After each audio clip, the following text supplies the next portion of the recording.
Welcome to EPG Pathshala. This module is related to chemistry of acid rain. Acid rain is a very well known pollution phenomenon, not only in India but globally. This was the first pollution phenomenon which was recognized, and it was decided to take action in a UN conference on acid rain. How acid rain is produced? What is the standard of, what is the background pH of the acid rain? What are the acid rain precursors which are responsible for formation of the acid rain? What are the damaging effects of acid rain? These all will be discussed in this. The acid rain is a well-known pollution phenomenon which is caused by excess acidity in atmospheric aqueous phases such as rainwater, cloud water, fog, mist, etc. In neutral water, if there is no acid or no base, its pH is 7. If it is acidic, then pH will be less than 7.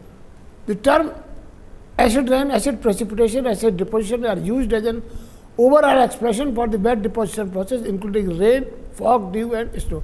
It may be pointed out that in different books, in different articles, at different places, you will find these three terms to be used: acid rain, acid precipitation and acid deposition. Virtually they are one and the same thing. Acid rain was initially given by rainwater, this is acidic. Later on, acid rain was included also the dry deposition of acids. So now the proper word is acid deposition. The term acid refers to excess of hydrogen ions in water which is balanced by these ions, sulfate ion, nitrate ion, to some extent chloride, acetate and formate ions. Acidification is responsible for acidification of lakes in Canada, forest decline in United States, damage to Taj Mahal and other ecological processes. Actually, these damaging effects led to the concern about the acid rain, study of acid rain and to take mitigation steps to control acid rain. Now, let us consider the chemistry of it. Consider an atmosphere which is free of dust and man-made sources of acid rain precursors which form acid rain, for example, sulfur dioxide. There is no sulfur dioxide, there is no dust in the atmosphere, but carbon dioxide is always there. This carbon dioxide will dissolve in atmospheric water such as rainwater, cloud water, fog, mist or water film on surface, and this is the equilibrium. CO2 will dissolve in water to form this CO2 H2O. This is Henry's, governed by Henry's law. Henry's equilibrium. CO2 dot H2O, or this is also known as carbonic acid H2CO3. It is a weak acid. It dissociates, giving bicarbonate ion H plus, and this is the first dissociation constant because HCO3 can also dissociate to give you H plus and CO3 2 negative hydrogen and carbonate ion, but the second dissociation constant is very small. We need not consider it here. From this equilibrium, it can be shown that hydrogen ion concentration equal to KH, this is Henry's law constant, K1 the dissociation constant, and PCO2 the partial pressure of carbon dioxide in atmosphere, the square root of whole this expression. Using this expression, it is possible to calculate hydrogen ion concentration and then the pH. We know the value of KH, this is first dissociation constant, and this is the partial pressure of carbon dioxide 380 ppm. Now currently it is around 4.0 into 10 to the power minus 4 atmosphere. It makes little difference if we change this value. From this equation, equation 3, if we substitute these three values, we get this and solve it, we get hydrogen ion equal to 2.55 into 10 to the power minus 6 mole per liter. If we want to know the value of pH, what we will do? pH equal to minus log of hydrogen ion concentration. This is hydrogen ion concentration, so therefore minus log of 2.55 into 10 to the power minus 6. If we solve it, we get 5.6. Thus, the pH of dust-free and unpolluted atmosphere is 5.6. So, if there is no pollution, if there is no dust in the atmosphere, even then, the pH of rainwater would be 5.6. Okay, it is slightly acidic because neutral is 7. This is 5.6, this is less than 7. So, there will be, water will be slightly acidic. So, this is the reference pH. If the pH of rainwater is less than 5.6, then it is called acid rain. Such a rainfall will be called as acid rain if it is less than 5.6. If it is more than 5.6, we do not call it acid rain. The unpolluted and dust-free atmosphere is not found in the real world. For example, in Rajasthan, the soil is alkaline. So, the dust when will come in contact with rainwater, it is alkaline, it will neutralize the acidity. So, pH of the rainwater will be much more than 5.6. It will be around 7 or more than 7. In those cases where the soil is acidic, in that case the pH of rainwater will be less than 5.6. The historical perspective, how the development about the chemistry of acid rain. Evelyn in 1661 was first to note acidity problems due to atmospheric sulfur, its damaging effects near London. In 1842, Puggendorf noted acidification of rain by volcanic emissions. When volcanic emissions take place, the rainwater that was found to be acidic. He used the word acid rain for the first time in scientific literature. In 1853, R. A. Smith published detailed measurements of precipitation, acidity pertaining to Scandinavia. E. Gorham, in 1955, opined much of the acidity precipitation due to combustion. In 1961, Swedish soil scientist Svante Odin, 1961 Sweden, opined acid precipitation to be large-scale regional phenomenon. The long-distance transport of sulfur and nitrogen containing the long-distance transport of sulfur and nitrogen oxides played a big part. These are the real pH values at different locations globally. Subarctic tundra 4.69, 4.7, 4.7. Now look here. Southern California, this is fog water. Its pH is 2.25, very low pH. This is Chembur, India. 1976 it was 4.82. That is a case of acid rain.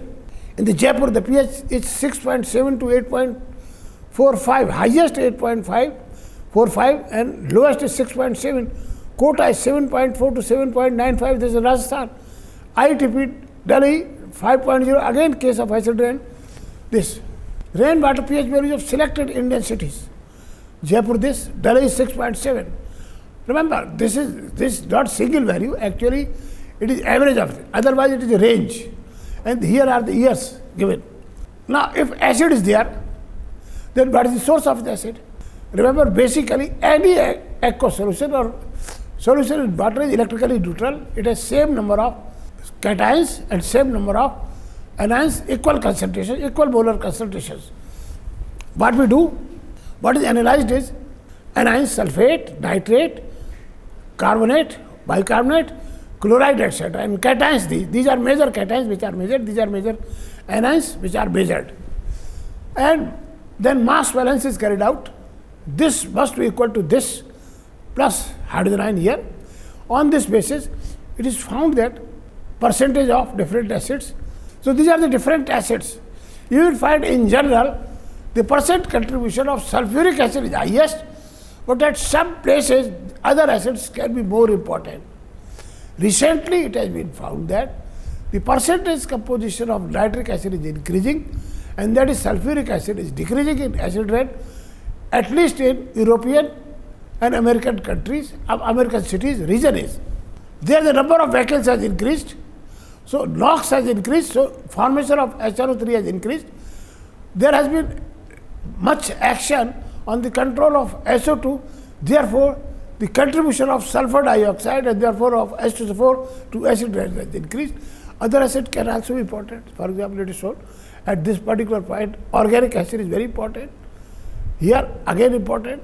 These are the now on the basis of this calculations, this is sulfur compound, sulfuric acid, this is nitric acid, so they are the two sulfur compound. Most important sulfur compound is SO2, source of acidity.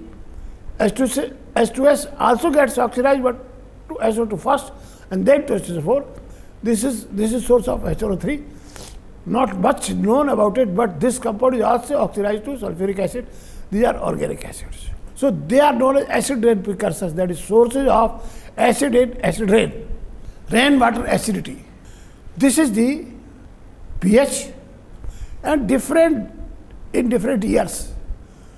This is done in our lab 1996 to 2006, and there has been a 3% decline in average pH over the period of 10 years at Jaipur. Just see, acid rain in India is not widespread at the most local phenomenon, because the soil is alkaline in most places.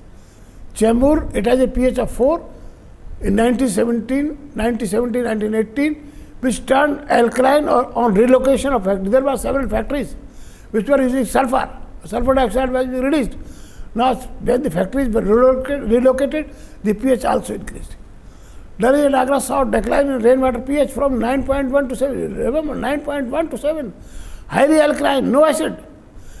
In 1963-65 to this, so much acidic. How the emission of SO2 can be controlled? This is the simplest reaction. Very cheap reaction, 9th class chemistry. Calcium carbonate, limestone. In Rajasthan, limestone is found in abundance. This on heating gives calcium carbonate, decomposes on heating. You get calcium oxide, and this reacts with calcium sulfide. This calcium sulfide can be used to form gypsum, which is a product which can be sold by the factory. Now, this calcium carbonate can be used in many ways depending upon the chemical engineering required in the factory, either as a slurry, that is a paste in aqueous solution, or by jet of slurry, or in some other method. But basic chemistry remains the same. Pre-combustion cleaning, that is before combustion takes place, the coal can be cleaned. Coal is pulverized, converted into small particles, and washed to remove mineral sulfur present as inclusion. Remember, the coal mines, they have washeries, or the power plants, they have washeries. They use a lot of water. This water is forced on this coal, pulverized coal, and this inorganic sulfur is removed like that.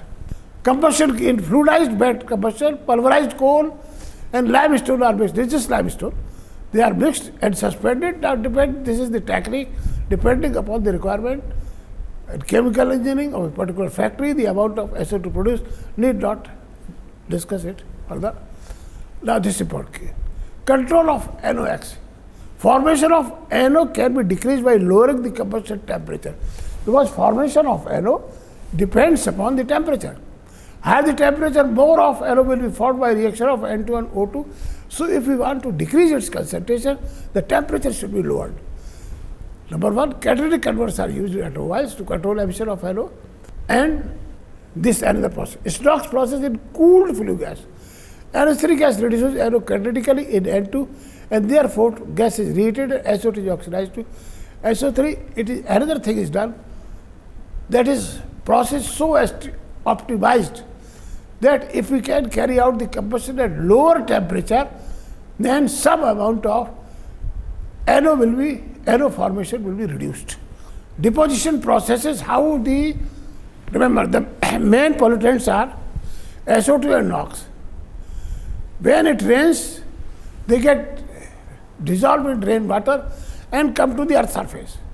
When there is no rain, even then NOx and SO2 present in atmosphere.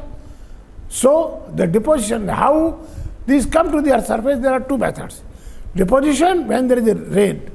When there is no rain, a dry season, at this point of time, the sulfur dioxide that is present in atmosphere, it is in the wind comes and strikes with the wall, the sulfur dioxide will strike with the wall, and some sulfur dioxide will deposit on the surface of anything to which it strikes, that is dry deposition.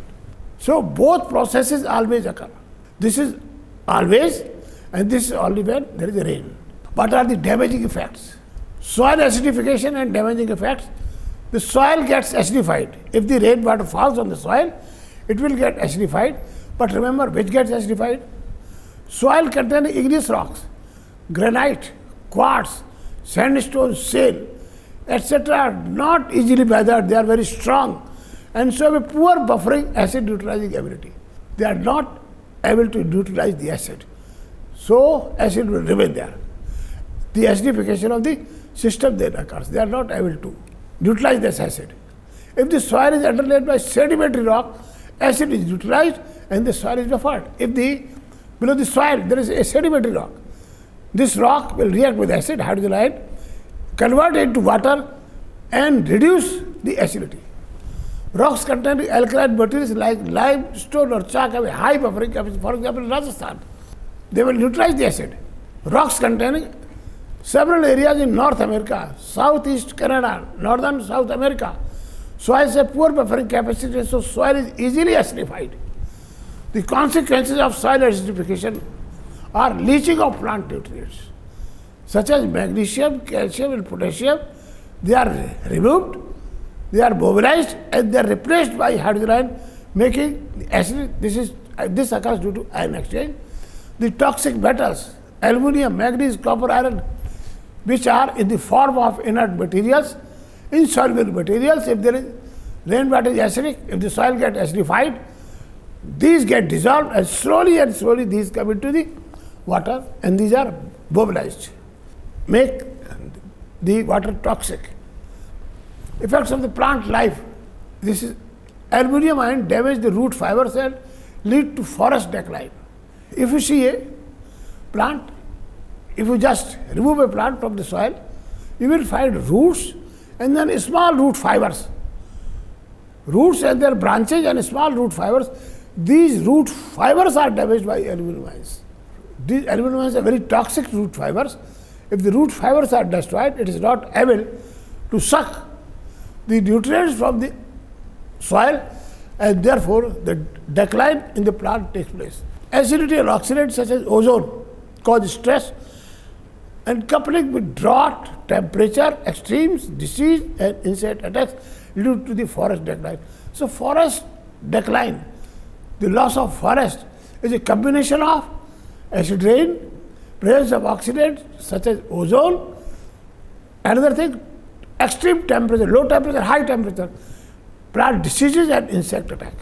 The forests at high altitude are more susceptible to damage. For example, we have a forest at a high altitude, say at the hill, and one on the surface, on the ground level. The forest at hill is more susceptible to damage. Why? Because it is nearer the cloud. And the cloud, if they are acidic, they will affect it more. Fogs and mist are more acidic than clouds due to lower amount of water. And hence trees may suffer from dieback in region of acid fogs. This is the name of a disease, dieback. The effect of acid rain on deciduous trees is gradual. Deciduous trees which give out leaves, which drop leaves in spring, the outermost leaves dry and fall prematurely, are not replenished in the spring. The trees become weaker, affecting the growth. Effect of acid rain on deciduous trees is gradual, but it does take place. Effect on very important. If, remember, the rainwater, if it is acidic, where it will go?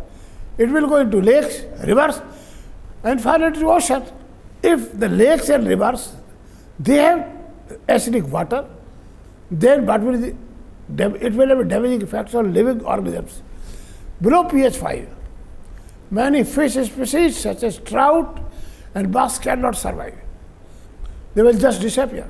Population of living organisms will decrease. If the pH of lake or river water falls below 4.7, remember, the lake river becomes virtually sterile and doesn't support aquatic life. Further, if the pH is below 3.5, it is just dead lake.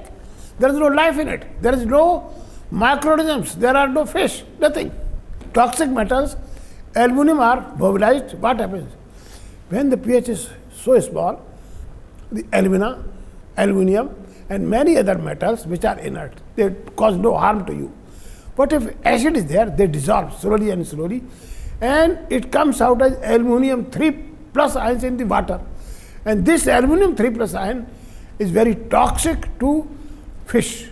And this aluminum will badly affect the reproductive capacity of the fish, and therefore destroy. That is the reason for occurrence of dead lakes. Effect on buildings. Limestone marble buildings susceptible to damage due to acid rain. Why? For example, Taj Mahal. Taj Mahal is made up of limestone. How? Because marble is basically calcium carbonate. How it is destroyed? On any surface, whether it is limestone surface or marble surface or any stone surface, when it comes into contact with SO2 and both get absorbed on the surface. For example, here, SO2 and O2 will get absorbed. If there is water vapors in the atmosphere, they will also get absorbed. So, you have a water film containing SO2 and O2, and SO2, O2, they are oxidized to give you H2SO4. And this H2SO4 reacts with calcium carbonate because limestone or marble basically calcium. So, this chemical reaction takes place to form calcium sulfate, CO2 and water. Remember calcium sulfate. So, this reaction will not, this is not fast reaction. It will take a long time to occur, perceptible, to be noticeable, maybe 30 years or 40 years. Then you will notice that Taj Mahal is damaged. Now, once calcium carbonate has been converted to calcium sulfate, the problem is the molecular volume of calcium sulfate is more than that of calcium carbonate. Something which was small has turned into something bigger. Now, what will happen if anything which is small suddenly becomes bigger? Then it will cause stress. So, this causes stress on the stone, on the marble, and it flaking off the limestone takes occurs. This is more soluble in water than calcium carbonate. The lime never dissolves in water and goes out. But calcium sulfate is being more soluble. When it rains, calcium sulfate molecules, they dissolve and slowly washed out. The degradation of timber takes place due to the reaction of sulfite absorbed on the aqueous phase. Timber is wood. In general, the acid damage buildings by reacting with calcium carbonate as shown. Calcium carbonates react with hydrogenide, this. Remember, if it is not sulfuric acid, there can be HNO3 also, there can be hydrochloric acid, any other acid, then this is the general reaction. The marble, which is calcium carbonate or limestone, reacts with hydrogenide to form this. Calcium bicarbonate. Calcium bicarbonate is a powdery substance. It is like a powder. It is not compact. It is not compact. It is a powdery substance. So, this something which was compact now has become turned into powder. It is easily reached by rain. When rain water falls, it is removed. So, building and monuments are eroded and damaged. The nitric acid reacts like this. When nitric acid is in rainwater, it reacts with calcium carbonate to form calcium nitrate, and calcium nitrate is highly soluble in water. So, when it is rain, it is removed. Paper and leather degradation, rusting of iron, human health. Absorption of SO2 by paper. Now, you see, in the libraries or in our homes, the old books, their paper turns yellowish. They become brittle. They lose their mechanical strength. Why this is so? Because on the paper surface. And another interesting thing, if you turn the paper, the book which you read most, it is most dirty. And the book which you do not read, it is always clean. So, by seeing the book, you can see whether, you can notice whether the book has been read by somebody or not. On the surface of the paper, when you touch it, when you read it, touch it, there is perspiration here. The water molecules go there on the surface, or from the humidity. Again, SO2 and O2 are absorbed on the paper surface. It gets converted to sulfuric acid, and the paper is made of cellulose. And acid hydrolyzes cellulose. Cellulose, SO2 reacts with lignin on the surface moisture to form lignosulfuric acid. So, that is the reason for loss of mechanical strength of the paper, and it's turning brittle. The leather goods, this is due to the hydrolysis of leather proteins. Accelerate the rusting of iron. This also, the buildings are damaged if there is an iron rod out. Then this acid rain, this will accelerate rust. It also damages the painted surface. Now, in our homes, every 5-10 years we need to get it whitewashed. It is repainted. Why? Because these acid rain substances, the acid rain precursors, SO2, NOx, etc., they deposit on the surface, get sulfuric acid and destroy, disfigure the paint. Acid is not reported to affect human health adversely. In this module, I had opportunity to explain what is acid rain, what is the reference pH of acid rain, what are the causes of acid rain, and what is the effect of other things on dust, etc., on the acid rain, and how acid rain changes from place to place, what is the effect of local situations on acid rain, the chemistry of acid rain, what are the sources of acid rain precursors, how we can control the acid rain, and what are the damaging effects of acid rain on buildings like Taj Mahal, on paper, on plants, on soil, on lakes, on fish, on aquatic life. Thank you.